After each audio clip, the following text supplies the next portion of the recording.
Assalamualaikum. Kumaha daramang sadayana? Alhamdulillah pamidamang. Ya, gimana sehat? Baik, alhamdulillah kalau sehat.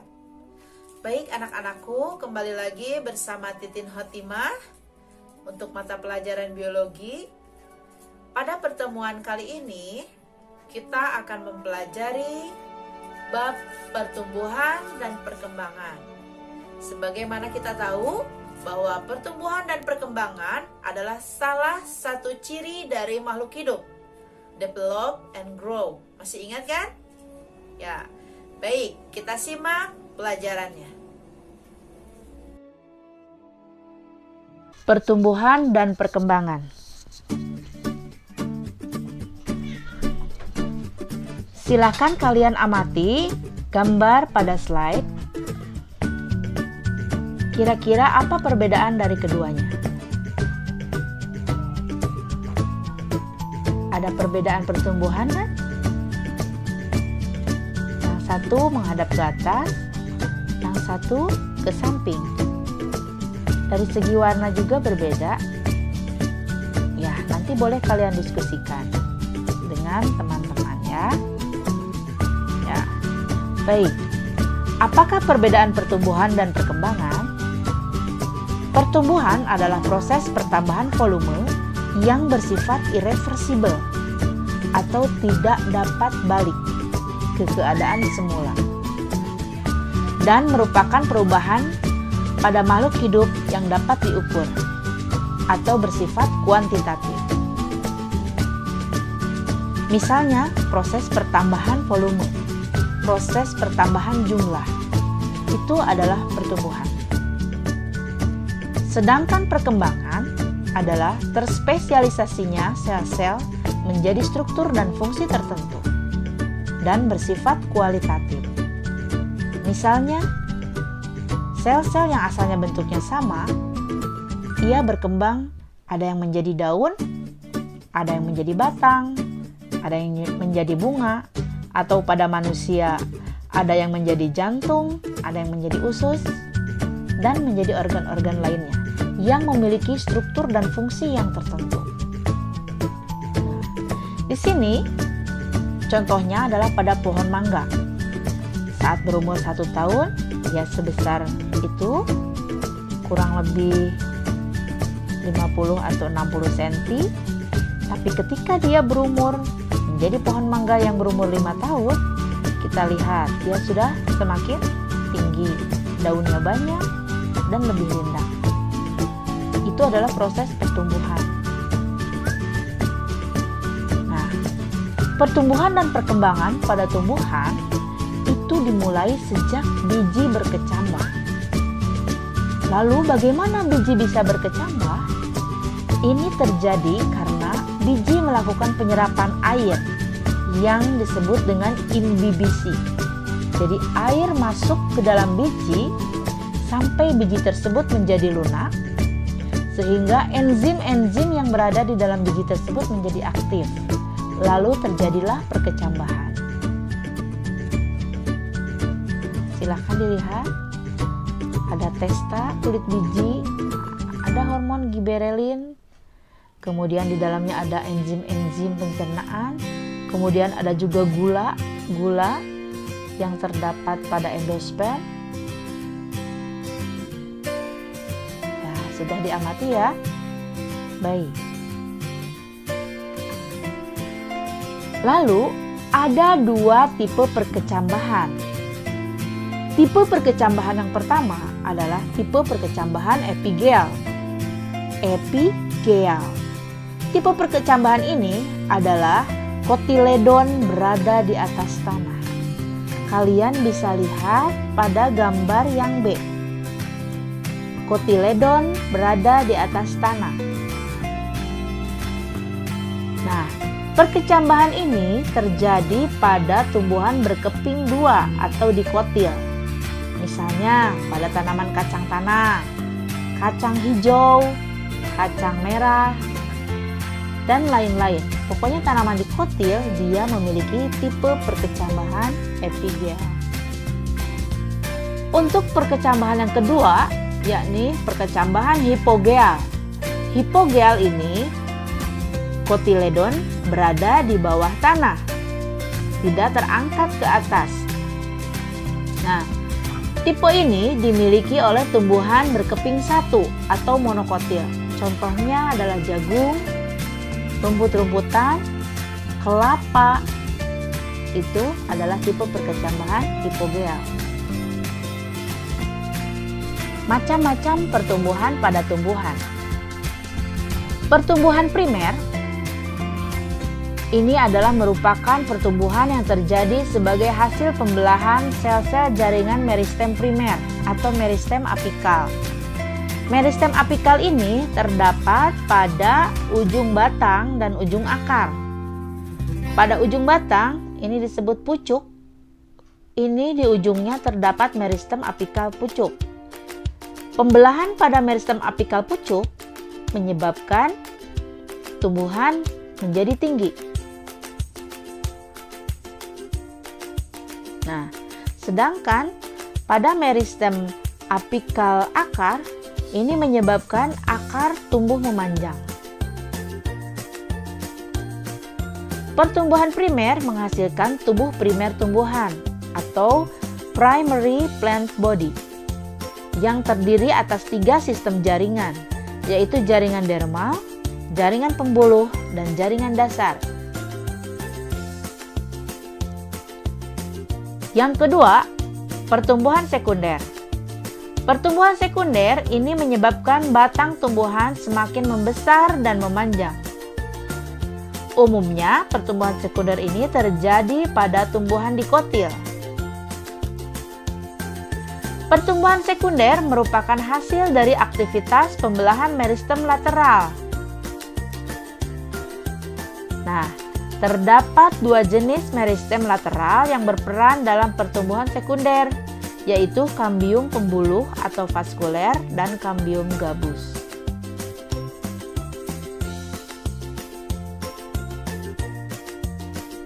Nah, ini adalah gambar pertumbuhan sekunder pada batang. Kita lihat, gambar yang atas adalah aktivitas kambium saat musim hujan. Ini pada musim hujan pertumbuhannya lebih besar. Lebih besar sehingga lingkarannya pun diameternya lebih besar dibandingkan ketika musim kemarau. Pada musim kemarau ini pertambahan lebarnya tidak menjadi lebih besar, hanya sedikit saja pertambahannya. Sehingga aktivitas kambium pada musim hujan dan musim kemarau ini dapat mengakibatkan adanya lingkaran tahun pada batang.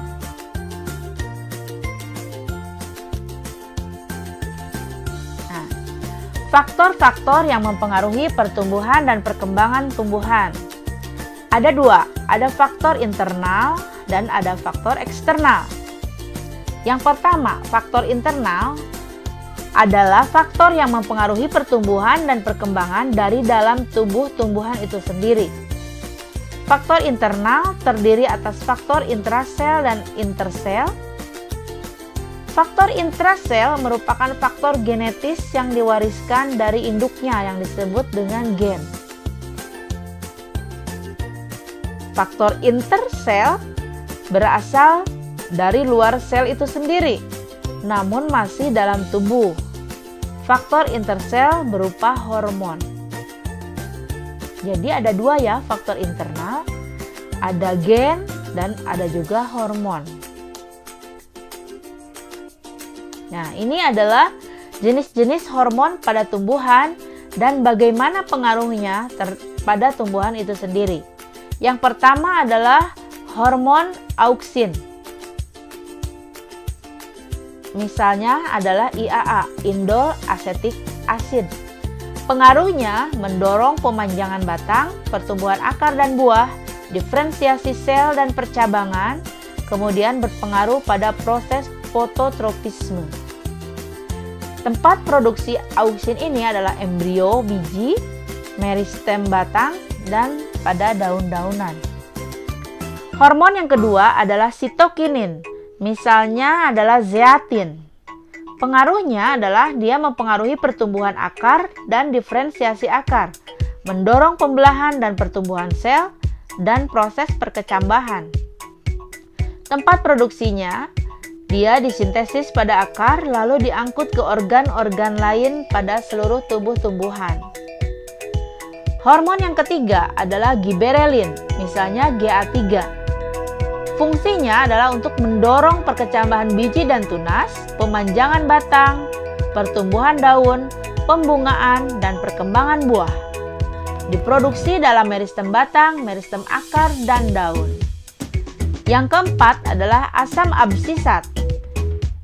Fungsinya untuk menghambat pertumbuhan, menutup stomata selama kekurangan air, menunda pertumbuhan atau dormansi. Tempat produksinya adalah diproduksi pada daun, batang, buah, dan biji. Sedangkan gas etilen adalah hormon yang mendorong pemasakan buah, menyebabkan batang tumbuh menjadi lebih tebal. Diproduksi di jaringan buah yang masak dan di ruas batang serta di daun-daun yang muda. Ini adalah contoh fungsi atau pengaruh hormon auksin pada tumbuhan.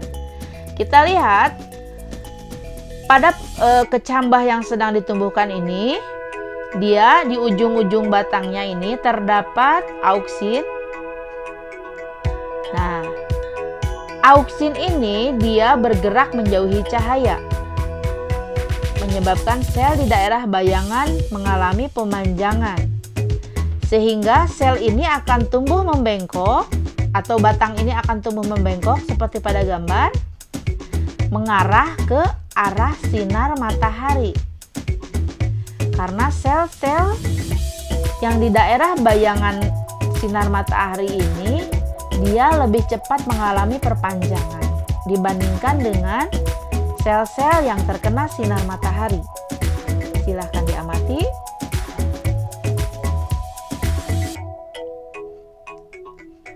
Ya, inilah yang disebut dengan gerak fototropisme. Fototropisme positif. Jadi, tumbuhan mengarah ke arah datangnya sinar matahari. Nah, faktor kedua yang mempengaruhi pertumbuhan dan perkembangan satu tumbuhan adalah faktor eksternal. Faktor eksternal adalah faktor yang mempengaruhi pertumbuhan dan perkembangan tumbuhan dari luar tubuh tumbuhan tersebut. Di antaranya adalah air, mineral, cahaya, serta temperatur udara.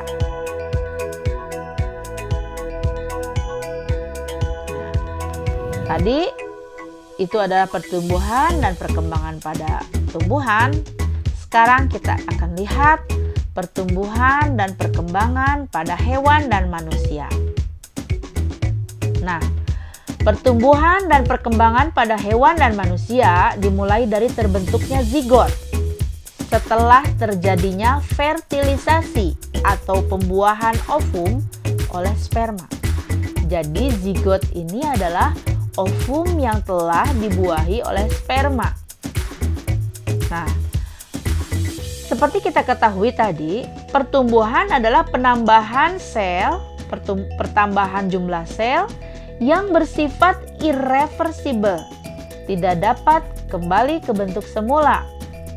Sedangkan perkembangan adalah pertumbuhan yang disertai dengan organogenesis dan diferensiasi struktur serta fungsi dari sel tersebut.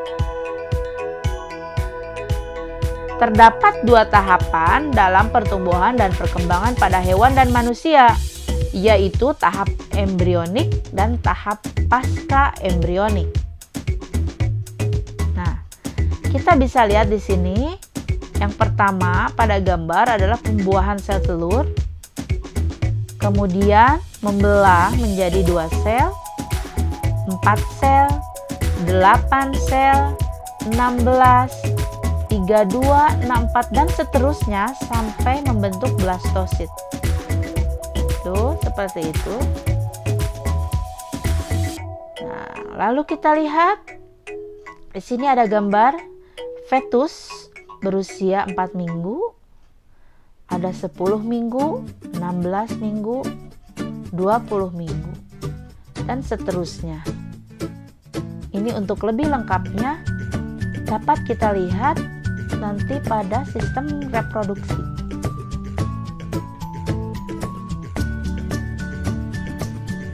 Nah, fase embrionik.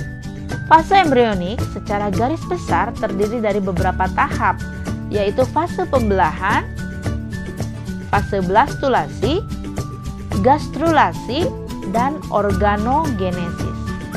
Yang pertama, fase pembelahan atau cleavage. Zigot yang terbentuk dari hasil fertilisasi akan terus-menerus membelah secara mitosis. Pembelahannya dimulai dari 1 menjadi 2, 2 menjadi 4, 4 menjadi 8, 8 menjadi 16, dan seterusnya. Sampai dia membentuk suatu blastula. Nah, pada tahapan ini disebut dengan blastulasi. Pembelahan sel seterusnya akan membentuk rongga yang disebut sebagai blastosul. Blastosul ini mirip seperti buah arben yang berwarna merah. Dalamnya berongga kan ya. Nah, ini seperti blastosul. Nah, embrio yang memiliki rongga ini disebut blastula. Tahapan yang ketiga, setelah blastula terjadi gastrulasi. Gastrulasi ini adalah tahapan ketika zigot yang mengalami beragam gerakan morfogenetik ini terjadi seperti pelekukan atau invaginasi, dan ada juga penjuluran atau evaginasi, sehingga terbentuk rongga baru yang disebut dengan gastrosul atau archenteron. Akhir dari gastrulasi ini menghasilkan 3 lapisan lembaga, yaitu ektoderm, mesoderm, dan endoderm. Nah, ini kita lihat pada gambar fase zigot, kemudian membelah, selanjutnya terus membelah, nah, menjadi blastosul, blastula. Ini ada rongganya blastosul. Setelah blastula, ini akan terjadi pelekukan gastrulasi. Nah, akan terjadi seperti ini. Maka terbentuklah 3 lapisan lembaga, ektoderm yang terluar, mesoderm tengah, dan endoderm. Selanjutnya, tahapan yang keempat adalah organogenesis, yakni proses pembentukan berbagai macam organ tubuh sehingga terbentuklah embrio secara utuh. Dari lapisan lembaga ektoderm akan terbentuk epidermis kulit dan turunannya. Dari lapisan mesoderm akan terbentuk dermis kulit, sistem peredaran darah, sistem limfatik, tulang, dan lainnya. Sedangkan dari lapisan endoderm akan terbentuk organ, sistem pencernaan, dan pernapasan. Nah, selanjutnya, fase pasca embrionik terjadi pada pertumbuhan dan perkembangan baik hewan dan manusia. Pertumbuhan dan perkembangan yang terjadi dari hewan muda menjadi hewan atau individu biasa. Pada hewan tertentu, sebelum dewasa terlebih dahulu mengalami regenerasi atau metamorfosis. Nah, umumnya memang ada yang terjadi pada invertebrata, tapi pada vertebrata pun ada yang mengalami metamorfosis. Contohnya adalah pada amfibi, pada katak. Nah, ini adalah proses metamorfosis pada amfibi.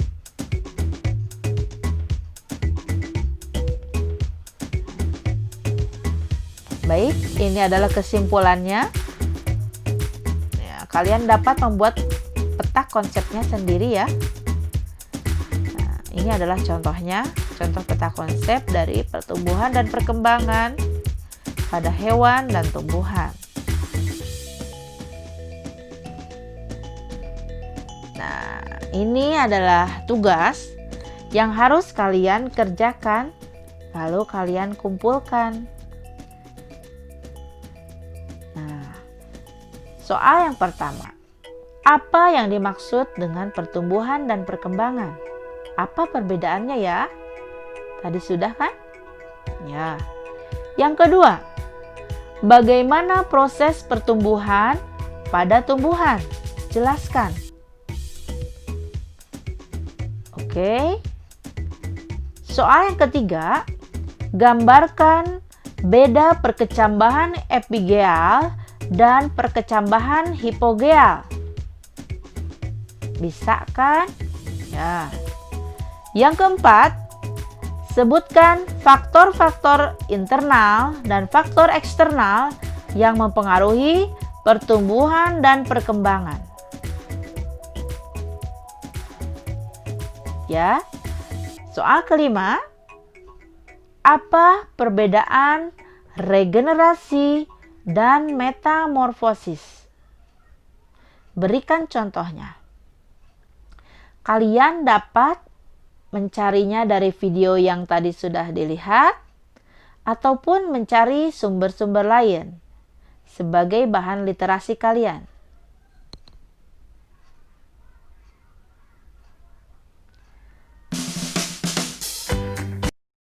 Nah, gimana? Gampang kan? Ibu yakin kamu pasti bisa. Ya. Jangan lupa kerjakan tugasnya. Kemudian klik like dan subscribe. Kemudian absen nama dan kelas kamu di kolom komentar. Jangan lupa ya, tetap di rumah aja. Mudah-mudahan pandemi ini cepat berlalu. Semangat! Assalamualaikum warahmatullahi wabarakatuh. Dadah!